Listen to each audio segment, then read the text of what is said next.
Today is June 18th, and on this single date, the greatest explorer alive vanished into fog and was never found. A man who changed the world was nearly erased from history by a letter from a stranger. An emperor lost everything, possibly because his doctors lost a jar of leeches. A speech that almost nobody heard sparked one of the greatest resistance movements in history. And a man declared war on a country that had already agreed to peace, but the news arrived too late. 5 moments, 1 date. Let's go.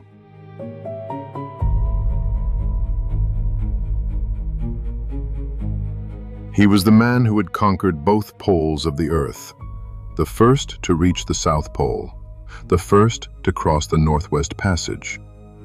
By 1928, Roald Amundsen was the greatest explorer alive. On June 18, 1928, he boarded a French flying boat called the Latham 47 to help rescue a rival explorer, Umberto Nobile, whose airship had crashed in the Arctic. A Norwegian fisherman watched the plane fly into a wall of fog on the horizon, and then it was gone. No wreckage, no bodies, nothing. Search expeditions were launched immediately. Then again decades later, with underwater robots and sonar technology. All came back empty. In December 1928, a message in a bottle was found, signed by Amundsen, describing the plane sinking, but forensic analysis proved it was a forgery. Someone faked a dying man's final words for money. The man who survived the most hostile environments on Earth simply disappeared on a rescue mission for someone he didn't even like. His body has never been found. On June 18, 1815, Napoleon Bonaparte commanded 72,000 soldiers against a British-led coalition. He had every reason to believe he would win. He had beaten the Prussians 2 days before. His army was fresh. Wellington's forces were exhausted. And yet, he didn't attack until noon. His assault was originally planned for 6 a.m., then 9 a.m., then midday. Nearly 6 hours of delay on a battlefield where every hour mattered. Why? Historians have debated it for 2 centuries.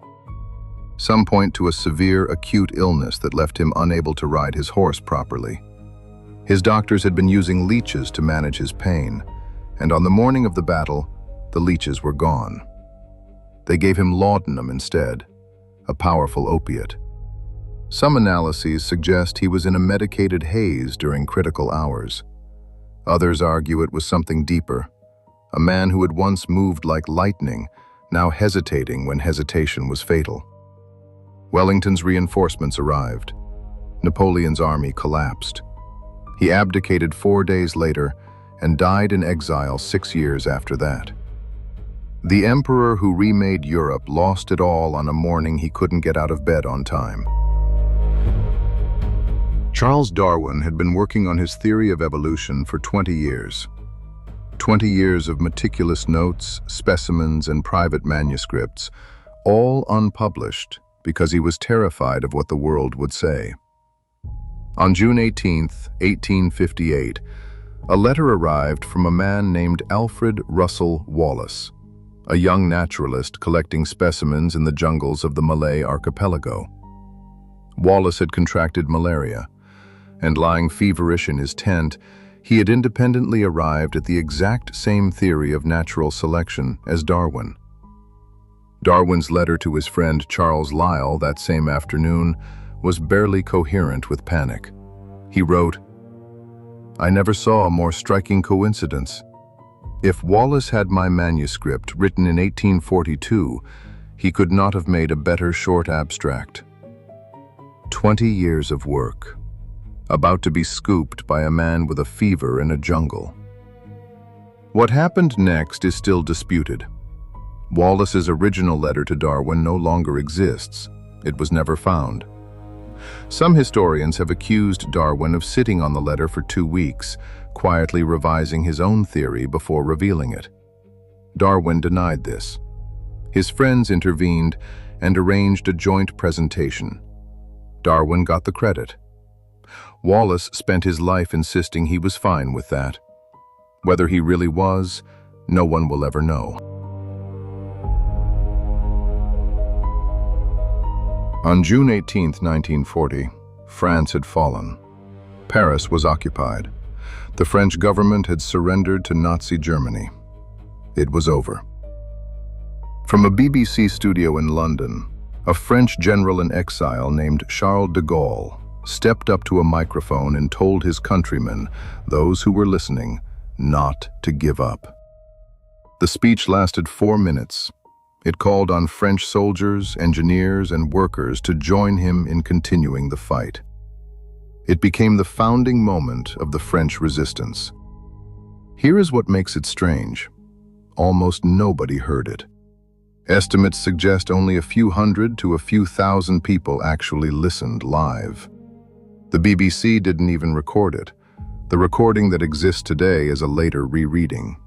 The original broadcast is gone. A speech that is now considered one of the most important in the 20th century was heard in real time by almost no one. The resistance it inspired took months, sometimes years, to reach the people it was meant to reach. And yet it changed the course of the war. On June 18, 1812, U.S. President James Madison signed a declaration of war against Great Britain. Congress had voted. The war was official. There was just one problem. 2 days earlier, on June 16th, the British government had already repealed the law that was the primary cause of the conflict.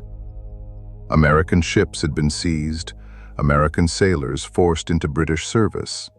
That was the grievance. And Britain had just agreed to stop. But there was no telegraph, no telephone, no way to send a message across the Atlantic in less than weeks. By the time anyone in Washington knew what London had decided, the declaration had already been signed. 2 countries went to war over a dispute that had already been resolved, and didn't find out until it was too late to stop. The War of 1812 lasted 2.5 years. 5 events, 1 date. And in every single one of them, history turned not on armies or empires, but on a missing jar of leeches, a letter that shouldn't have existed, and a broadcast almost no one heard. June 18th is proof that the world changes in the gaps between what we know and what we find out too late.